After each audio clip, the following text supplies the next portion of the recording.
জয় শ্রী রাধে কৃষ্ণা। বন্ধুরা, কি আমাদের ভাগ্য আগেই লেখা থাকে? জীবনে আমরা যা কিছু অনুভব করি তা কি আগে থেকেই ঠিক করা থাকে, নাকি আমাদের কর্মই আমাদের ভাগ্যকে বদলে দিতে পারে? এই প্রশ্ন যুগ যুগ ধরে মানুষের মনে ঘুরপাক খাচ্ছে। গরুর পুরাণের মতো প্রাচীন ধর্মগ্রন্থ এই রহস্য উন্মোচনের চেষ্টা করেছে। গরুর পুরাণের জ্ঞানময় উপদেশে বলা আছে, মানুষের ভাগ্য ঠিক কবে লেখা হয়, জন্মের আগে নাকি জন্মের পরে? নমস্কার বন্ধুরা, স্বাগতম আমাদের এই মন যোগ চ্যানেলে। আজ আমরা গরুর পুরাণের সেই জ্ঞান ভরা কথাগুলো সহজভাবে জানব। কিন্তু তার আগে আপনাদের বলে দিই, এই ভিডিওটি কখনোই অর্ধেক দেখে বন্ধ করবেন না, কারণ এটি এমন এক জ্ঞান যা আপনার জীবনের সাথে গভীরভাবে যুক্ত। গরুর পুরাণের এই রহস্য জানার পর আপনার জীবনের সমস্ত লোভ, ক্রোধ, মোহ ও দুঃখের অবসান ঘটতে পারে। শ্রীকৃষ্ণ বলেছেন, কখনোই গরুর পুরাণের কথা অর্ধেক শোনা উচিত নয়, কারণ অর্ধেক জ্ঞান সবথেকে বিপজ্জনক। বন্ধুরা, অর্ধেক জ্ঞান সবসময় বিষের মতো ক্ষতিকারক। তাই আপনাদের কাছে আমার অনুরোধ, এই ভিডিওটিকে একটি লাইক দিন আর চ্যানেলটি অবশ্যই সাবস্ক্রাইব করুন। আর হ্যাঁ, কমেন্ট বক্সে জয় শ্রীকৃষ্ণ লিখে ভগবানের প্রতি আপনার কৃতজ্ঞতা প্রকাশ করুন। এতে আপনার জীবনের সকল দুঃখের অবসান ঘটবে।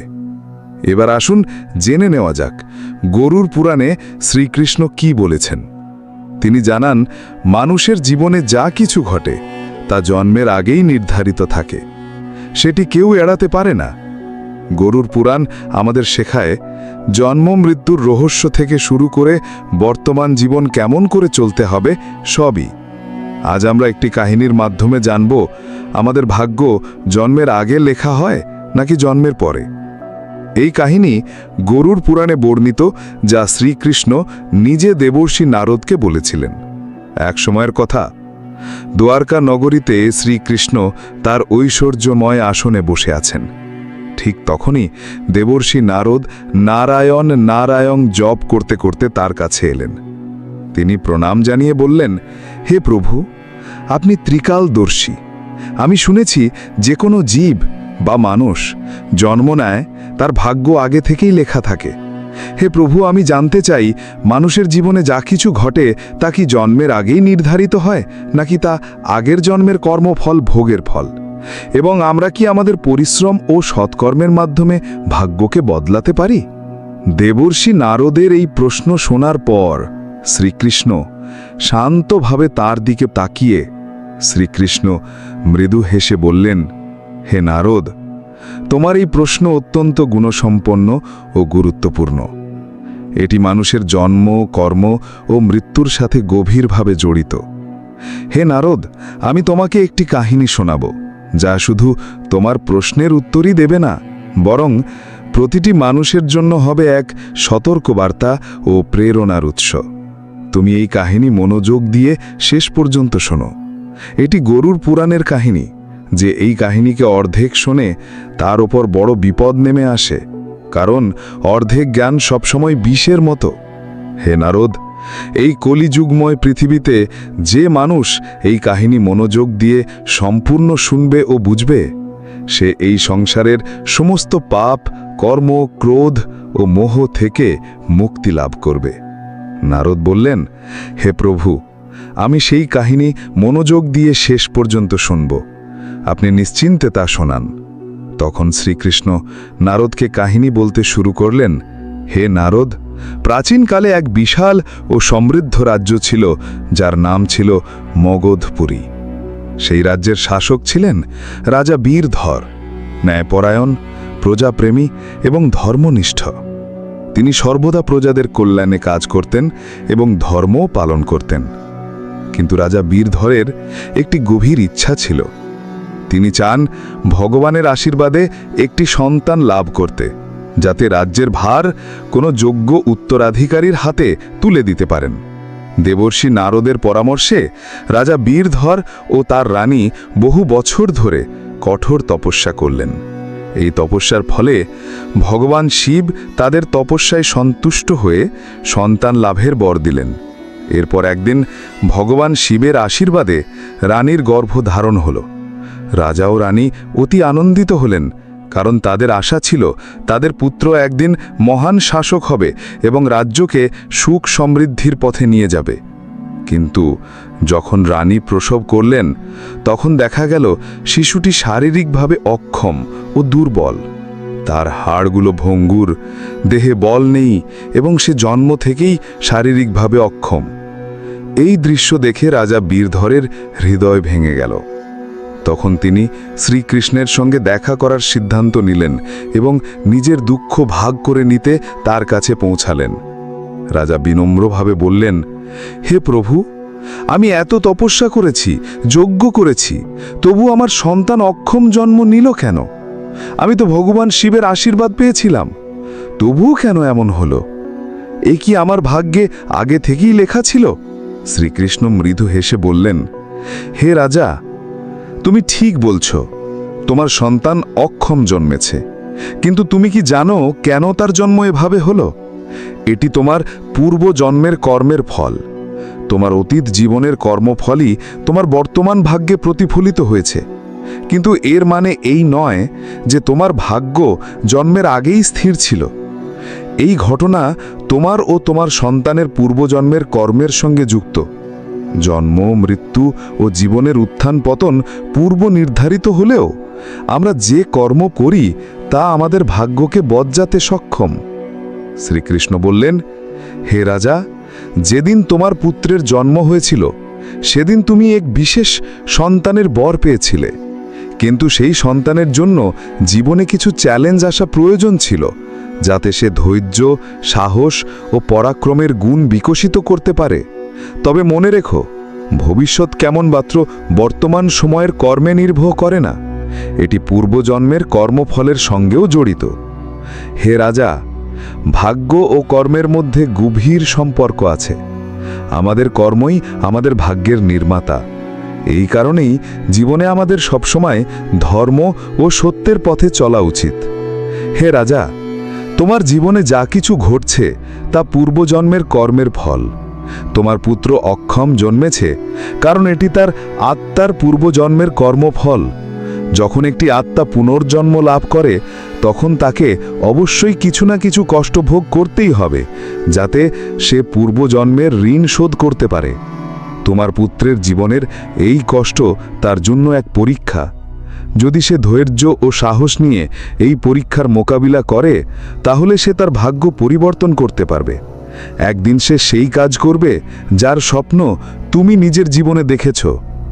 রাজা বীরধর বললেন, হে প্রভু, আমি বুঝতে পেরেছি আমি এবং আমার পুত্র, আমরা দুজনেই আমাদের ভাগ্য পরিবর্তন করতে পারি। আমার পুত্র জন্মের সময় যে অক্ষমতা নিয়ে এসেছে তা তার পূর্বজন্মের কর্মফল, কিন্তু তার ভবিষ্যৎ নির্ভর করবে আমার এবং তার নিজস্ব সৎকর্মের ওপর। যদি আমি তাকে সাহস, ধৈর্য ও সৎপথে চলার শিক্ষা দিই, তাহলে সে তার সীমাবদ্ধতাকে অতিক্রম করতে পারবে। আমি তাকে শেখাবো দুর্বলতা কোনো অভিশাপ নয়, বরং তা শক্তি অর্জনের একটি সুযোগ। আমাদের দৃঢ় বিশ্বাস, সৎকর্ম ও ঈশ্বরের আশীর্বাদ থাকলে ভাগ্যও নত হবে। শ্রীকৃষ্ণ বললেন, হে রাজা, যদি তুমি তোমার পুত্রকে আত্মবিশ্বাসে ভরিয়ে দাও, তাহলে সে তার ভাগ্য পরিবর্তন করতে পারবে। তোমার সৎকর্মের ফলেই সে একদিন মহান হবে এবং রাজ্যের ভার গ্রহণ করার যোগ্য হবে। হে রাজা, ভাগ্য একটি চক্রের মতো, যা কর্মের ভিত্তিতে ঘুরতে থাকে। যখন তুমি সৎকর্ম করো, তখন তুমি তোমার ভাগ্যকে সুখময় করে তুলতে পারো। রাজা বীরধর প্রশ্ন করলেন, হে প্রভু, তাহলে কি ভাগ্য নিশ্চিতভাবে পূর্বজন্মের কর্মের সঙ্গে জড়িত? শ্রীকৃষ্ণ বললেন, হ্যাঁ, কিন্তু সেটিকে পরিবর্তনের ক্ষমতা তোমার হাতেই আছে। যদি তুমি সৎকর্ম করো, তবে তা তোমার ভাগ্যকেও উন্নত করবে। পাশাপাশি ভক্তি, সাধনা ও সেবা দ্বারাও ভাগ্য পরিবর্তন সম্ভব।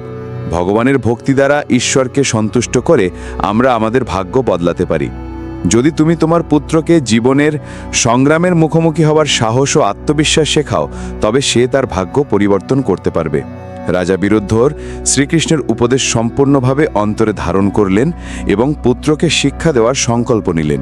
তিনি পুত্রকে শিখালেন, কষ্ট যতই আসুক না কেন, সাহস ও বিশ্বাস হারানো যাবে না। সময়ের সঙ্গে সেই অক্ষম পুত্র আত্মবিশ্বাস ও কঠোর পরিশ্রমের মাধ্যমে সমাজে একটি গুরুত্বপূর্ণ স্থান অর্জন করল।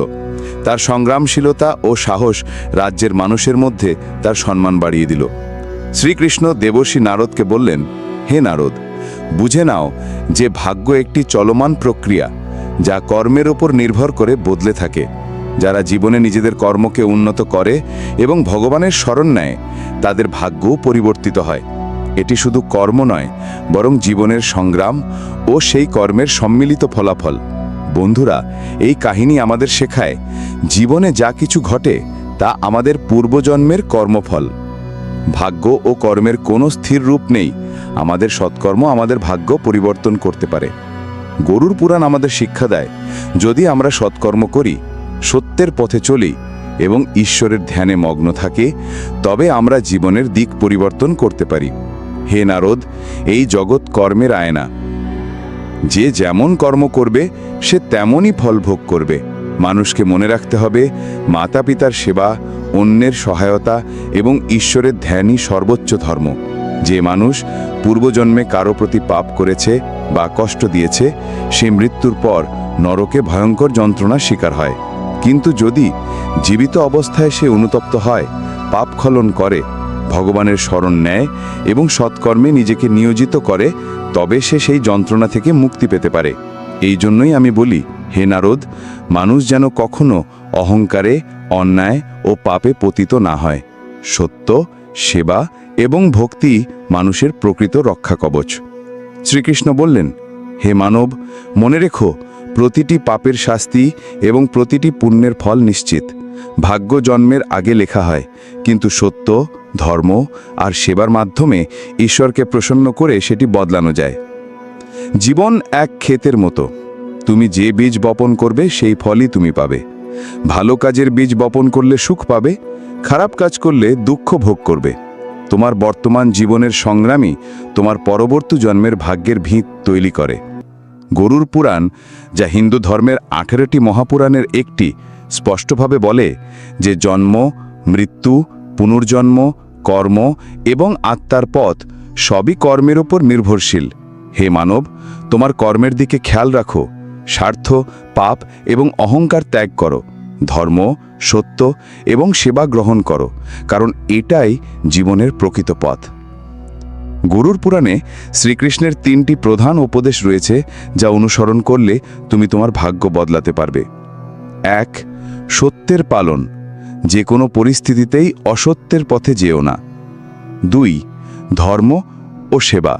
পিতামাতা, গুরু এবং অভাবীদের সেবা করাই সর্বোচ্চ ধর্ম। 3. ঈশ্বরের ভক্তি। ভক্তির মাধ্যমে ঈশ্বর প্রসন্ন হন এবং কঠিন ভাগ্য বদলে যায়। হে বন্ধু, এই পৃথিবী কর্মের আয়না। যে যেমন কাজ করবে সে তেমনই ফল পাবে। তাই সৎকর্ম করো, ঈশ্বরকে স্মরণ করো আর তোমার ভাগ্যকে সুন্দর করো। মানুষের জন্ম কোনো বিশেষ উদ্দেশ্য হয়। মানুষ তার পূর্বজন্মে যে পাপ করে সেই পাপের ফল এই জন্মেও ভোগ করে, কারণ মানুষের জন্ম থেকে মৃত্যু পর্যন্ত ভাগ্য পূর্বেই নির্ধারিত থাকে। তাই গরুড় পুরাণে শ্রীকৃষ্ণ বলেছেন, মানুষকে সবসময় ধর্ম ও সত্যের পথে চলতে হবে। এতে আমরা পূর্বজন্মের পাপ থেকে রক্ষা পেতে পারি এবং ঈশ্বর ভক্তির মাধ্যমে জীবন বদলে ফেলতে পারি। জীবন একটি অমূল্য উপহার, একে কখনো বৃথা যেতে দিও না। সঠিক কর্ম ও ধর্ম পালন করলে আমরা আগামী জন্মে আসা অঘটন থেকেও বাঁচতে পারি এবং সমাজ ও বিশ্বের জন্য অনুপ্রেরণা হতে পারি। গরুড় পুরাণে শ্রীকৃষ্ণ বলেছেন, মানুষকে সবসময় তার পিতামাতার সেবা করতে হবে। পিতামাতার চরণেই 3 লোকের স্বর্গ। যারা পিতামাতাকে মানে না বা তাদের সম্মান করে না, তারা শুধু নরকে ভয়ঙ্কর যন্ত্রণা ভোগ করে না, বরং পরের জন্মেও প্রচণ্ড বিপদ ও দুর্ভোগ সহ্য করে। তাদের পাপের ফল জন্মের পর জন্মে ভোগ করতে হয়। অহংকার মানুষের সবচেয়ে বড় শত্রু। যার মনে অহংকার ঢুকে যায়, সে তার সৎকর্ম থেকে দূরে সরে যায়। অহংকারী মানুষ জীবনে এমন পথে চলে যায় যেখানে তার প্রাপ্তি হয় শুধু সংকট আর দুঃখ। শেষে তার হাতে কিছুই থাকে না, শুধু অনুশোচনা। বন্ধুরা, মানুষ শুধু নরকে ভয়ঙ্কর যন্ত্রণা ভোগ করে না, বরং নিজের আসন্ন ভাগ্যকেও নরকের দিকে ঠেলে দেয়। তাই মানুষকে সর্বদা সত্য, ধর্ম এবং প্রেমের অনুভূতি রাখা উচিত। এতে বর্তমান জীবন যেমন সুখী থাকবে, তেমনি ভবিষ্যৎ ভাগ্য আনন্দময় হবে। গরুর পুরাণ আমাদের শেখায় এই জীবন আমাদের কর্মের ফল। এই গ্রন্থ আমাদের অনুপ্রেরণা দেয় জীবনে ধর্ম, সত্য ও পরোপকারকে মেনে চলার। আত্মার মুক্তি এবং আগামী জন্মে উচ্চতর যোনি লাভের জন্য মানুষকে নিজের কর্মের দিকে লক্ষ্য রাখতে হবে। গরুর পুরাণ হিন্দু ধর্মের মহান গ্রন্থগুলির একটি, যা আমাদের জীবনকে সঠিক পথে চালানোর জ্ঞান দেয়। এটি শুধু জীবন ও মৃত্যুর রহস্যই নয়, বরং মানুষ কিভাবে নিজের জীবনকে সঠিক পথে নিয়ে যেতে পারে তাও ব্যাখ্যা করে। এখানে জন্ম মৃত্যু থেকে শুরু করে বর্তমান জীবন কিভাবে কাটাতে হবে সবকিছুর বিস্তারিত বিবরণ দেওয়া আছে। মানুষের জীবন যা কিছু ঘটে তা পূর্বজন্মের কর্মফল। গরুর পুরাণ আমাদের শেখায় ভাগ্য কেবল কর্মের ফল। যদিও ভাগ্য জন্মের আগে লেখা থাকে, কিন্তু আমরা আমাদের কর্ম দ্বারা তা পরিবর্তন করতে পারি। বন্ধুরা, জীবন একটি দুর্লভ সুযোগ, যা সঠিক পথে চালিয়ে আমরা আত্মার মোক্ষের দিকে নিয়ে যেতে পারি। তাই গরুর পুরাণে বলা কথাগুলি মনে রাখুন এবং সত্যের পথে চলুন। এতে ভবিষ্যৎ জীবন হবে আনন্দময়। ভাগ্য ও কর্ম এক মুদ্রার দুই পিঠ। সুযোগ আসে, কিন্তু তাকে সঠিক পথে নিয়ে যাওয়া আমাদের কর্মের উপর নির্ভর করে।